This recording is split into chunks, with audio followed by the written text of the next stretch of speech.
Guys, Happy New Year and welcome to today's podcast episode. I've got a fantastic guest for you today, Cathlene Miner, and she's all about positivity and she's going to talk about challenges in nonprofit leadership, health and fitness, social media's impact on children, monetization, and this episode will be fantastic for all the female entrepreneurs, guests listening on the show. So, Cathlene, welcome. Well, thank you very much. Thanks so much for having me. It's so exciting to meet you. I say in person, right? This is Yeah. awesome. Thanks for having me. Yeah, we're recording from Houston, Texas, and St. Augustine, and I love your positivity and your energy. So set the stage, talk about your experiences and how that led you to do what you're doing now. Oh goodness. So I just turned 52 years old, which is crazy, right? So Hmm. the older we get, the more things we have that we've done that has led us to a place where we are, right? Yeah. And of course, we don't think about that when we're younger. And I'm like, oh my gosh, the story keeps getting longer. Well, I hope it keeps getting longer because I'd like to live a really, really long time. So right now, where I am in my life, I am, I have four children, I have three grandkids, and all of my children now, starting this year, it's 24 now, 23 are all out of the house. So two youngest are at college, my other two are married, have families. So that's put a whole different spin on my life as well, right? So being a stay-at-home mom for so long, but I am the CEO and co-founder of two tech companies. And honestly, if you would have asked me this even 3 years ago, I would have wondered where this came from. Like it was not even a little inkling in my brain at that point. So how I got to this was totally kind of different reasons, but it all took me to this one place. The first one is I work a lot over the years with entrepreneurs, people that want to start businesses. Or, I was the youngest supervisor at the Mayo Clinic when I was 24 years old because I worked my way up. I love leadership and I love customer service. So a friend of mine and I started realizing that we need a platform where business owners, content creators, people that are out there doing their stuff have a place where they can not only post their videos and things like that, but they can receive tips. They can charge for videos if wanted, right? But they don't have adult content, right? This is not adult content world for us right now, where I'm in. And not only that, we needed a social site to connect with it. So we have made that. We have created that. So years of working with mainly women and some men on creating their lives from the inside out has led me to that part. The other part, and I said two companies, is because the other one that we're launching next month, it's already completed. It's just you can only have so many balls in the air at one time, is for kids. So with my own experience, unfortunately, with one of my children, who got into the whole social media world and the things that happened in Mm. our lives, in their lives, and all of ours, right? It's a whole family thing, was really a bad situation. And it led us down a road of things I never thought I would have to deal with in my life, from self harm to all other kinds of things. And when I finally got a hold of that cell phone, meaning I was checking the cell phone every night. Let me just paint you a little picture. I am the mom that's like, you would probably call me a helicopter mom. I am the one that checks cell phones. I tell the kids I'm going to have the passwords. I pay for the phone. I'm checking the phone, right? Like just so they know, all phones have to be plugged in downstairs by 10 p.m., no exceptions. And that's the way we lived our lives. Now, with my older two kids who are 29 and 32 now, the worst thing we had to worry about with cell phones then was, why are you getting texts at 11 p.m., right? Why is somebody texting you? So that's when my whole, okay, phones downstairs. None of my kids got cell phones till they were in high school. And of course, according to my kids, I was the only mother ever. We were the only parents that did not allow our kids to have cell phones. Now, that's a lie. But so I felt like I really had this together. And so I was checking my kids' phones and I wasn't seeing anything. I mean, I was like, well, it's kind of boring. They're doing whatever. Well, that's why I say when I finally got a hold of the phone, once we went down a really bad road, I saw what was happening. So they can hide apps behind apps, Mm. right? Which I did not know. So something that might look like the camera on your phone, if you click it, could be Snapchat, could be TikTok, could be anything else, but what that icon really is. So when I looked on the phone to see what they were seeing, I was like, oh my God, how do you cut yourself without your parents knowing? How do you get yourself involved in, get admitted to a psych ward? I mean, the things that I was seeing on the phone of these teenagers that were recording themselves, basically teaching other teenagers and preteens on how to do things. Mm. I was really flabbergasted, to be honest. It was a world I didn't even know existed. So in saying all of that, our kids, let me just preface it. Let me just say, we are in a really good place now, right? It took a couple years for us to get out of that rut, out of all of this damage that influences happened. And these are influences, like you always say, like, watch who your kids are hanging out with. Well, you want to know what? You also got to watch who they're watching on social media and everywhere else, because those are their people now, right? It's not like when I was younger, and possibly when you were younger. I mean, you look younger than me, but when we were out and about and, it's your friends had to come over to the house, or you had to see them at school or whatever. I mean, they've got a whole world of people right here on this phone. So we're in a good place now. And this is why I'm doing what I do now, because we had to kind of get through that. But we've created a site where kids can, these creative kids that want to put their stuff online, that make things and teach people stuff. I mean, right now you'll see some of that on YouTube.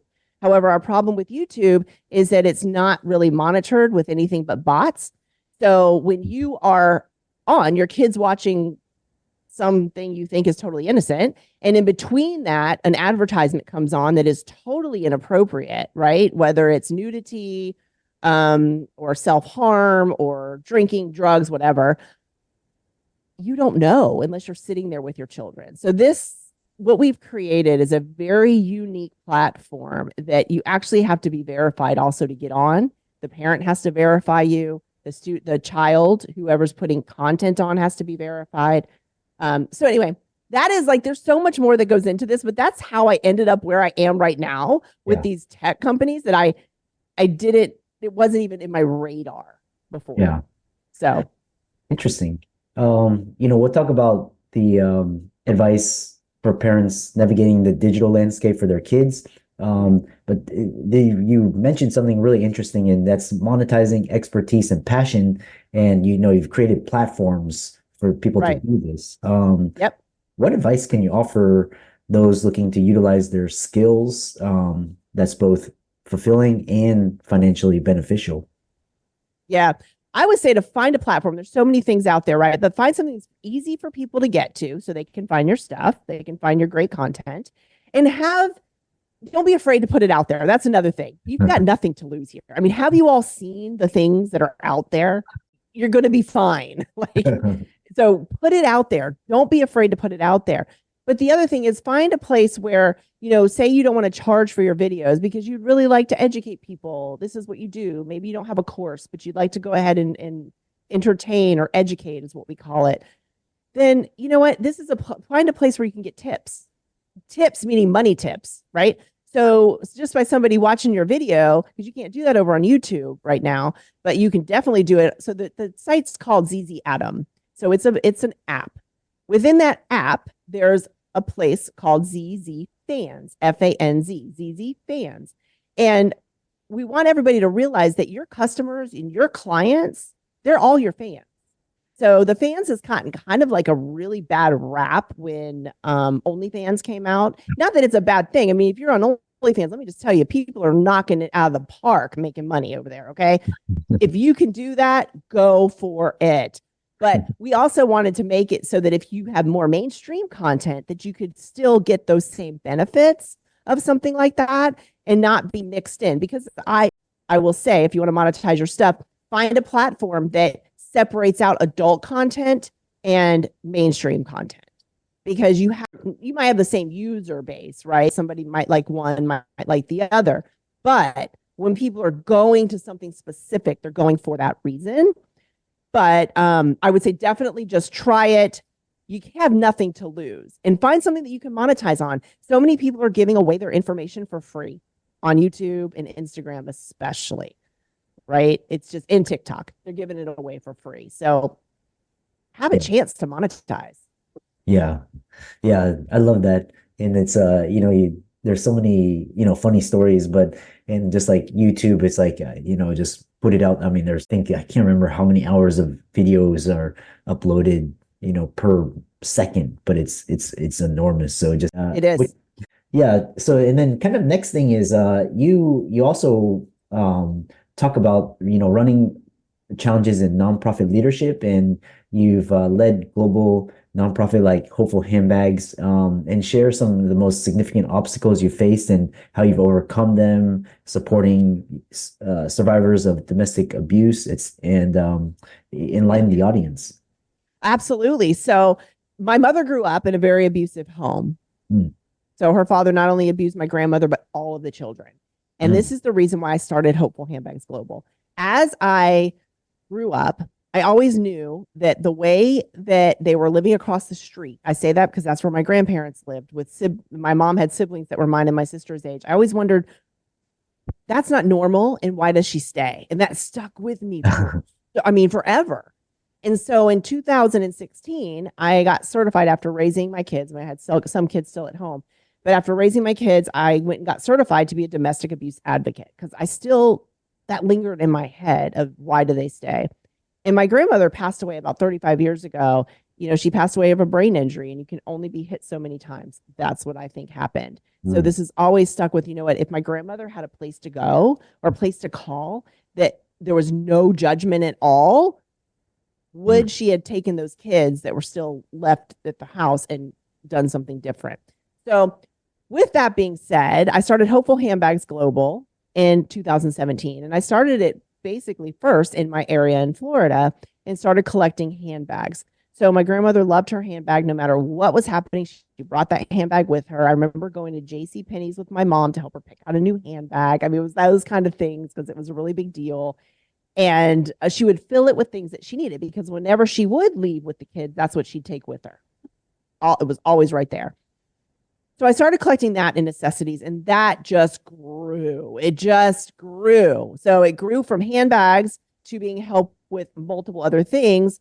So it also grew in proximity, right? So throughout the US, we're now in 7 other countries, and we are just not only are we filling handbags, which are called Hopeful Handbags, and we have drop-off locations. So businesses get involved to be drop-off locations, which allows us to open up that conversation of domestic abuse and let people realize that they have places to get out to. But I will say, sometimes one of the obstacles that we faced was getting people to want to talk about it. Simply getting people to want to talk about it. And that's opened up a bit more because we take a bit of a softer approach to it. Also, a lot of people automatically assume when you say domestic abuse, let me just say, people typically say domestic violence. We have changed everything. We do not use the word violence. We use the word abuse. And we mm, do that because there's so many different kinds of abuse. Because when you say the word violence, people typically think of right away, okay, well, then they must be getting hit. It must be physical contact. And that's not always the case, right? mm, There's a lot of different kinds of abuse. So that has been able to allow us to open up that conversation just a little bit more so mm, that people feel a little bit more comfortable talking about it. Because once you open up the conversation, you find out so much information and people start to realize. But we at Hopeful Handbags, since we take a different approach, which we love, is that we have different programs and it just makes it a little more comfortable, makes people realize that, what, also, not only are you going to get help, but you have the opportunity to help others. And people love to help others, and people heal by helping others. So that's how that has grown. And we have 3 different pillars. It's the handbags and the helping, which is our Shine and New programs, which are acronyms. And then we have self-defense. We believe everybody should be able to defend themselves. Now, this is not just from domestic abuse. This is for like just being in the world. Okay, mm, just getting out of your car at night, looking around. What is it that you need to look for? So this year in 2024 is the first time that we are going to be certifying women to be able to teach other women self-defense. And we're doing that in the United States and in the United Kingdom. We have a head of self-defense that's a male and one that's a female. The one that's a male actually is our Caribbean president, and he is doing trainings down there. And then the one that's the UK in the UK is our women's leader for our self-defense. And then we have a special project. So our special project in the past year and a half and still ongoing is Kenya. So what we do is we are helping the schools in rural areas of Kenya to get water harvesting tanks because they don't have running water. And what's happening is the kids are getting really ill with waterborne illnesses. Now, we have done 10 tanks so far. There are 10,000 liter tanks. And since then, there has been no reported waterborne illnesses within those schools. And that's because we also make the tank big enough that the community can use it. Because what was happening was they're having to go, with the buckets, because they all had to bring water to school. Everybody's getting water from different locations, and the teachers are getting water from different locations. Some of them are still lakes. Some of them are streams that have runoff of toxic material. And when the kids are drinking these things, and they're all from different areas, what happens, right? Now they're ill. And it's interesting because if you do drink something, not all the time, sometimes you can still get ill, but from an area consistently, you might get a little bit of an immunity to it, right? So maybe you won't get as sick, but they go start mixing other water in, then they were getting sick. So that is one of our biggest, our outreach project that we're doing right now. And the thing I love about it, we raise money for that separately. And when we raise money for that, we also put in their labor. So the people that are working on these tanks live in the communities. They're part of our HH Kenya board, which is Hopeful Handbags Kenya board. And they're also being paid a fair rate for labor. And not only that, they are teaching other community members that trade so that they can go on and help build more water tanks. So we're doing that and the toilets. Wow. Sanitation is a big issue in rural Kenya. Yeah. So there's been a lot of things that we've faced, right? When it comes to, okay, here we go. But you know what my thought process in life in general is, there's always a way. There's always a way. We might have to work a little harder. We might have to talk to some more people. But if we know that it's right in our hearts and we know it's leading us in the right direction, we're going for it. Like, we're going to make it happen. And we have made it happen. So our goal is to do 1 tank a month. And then we're starting on the toilets as well. How can people find out more about you and the work that you do? They can go to hopefulhandbags.org, and all of our information is on there. Yeah. And for all the audience out there listening, Cathlene, for coming on, talking about social media's impact on children, monetizing expertise and passion, and challenges in nonprofit leadership. All of her resources will be in the links and show notes. Be sure to give her a like and follow on all her platforms. And with that, thanks so much for coming onto the podcast. Thank you so much for having me. Have a fabulous day.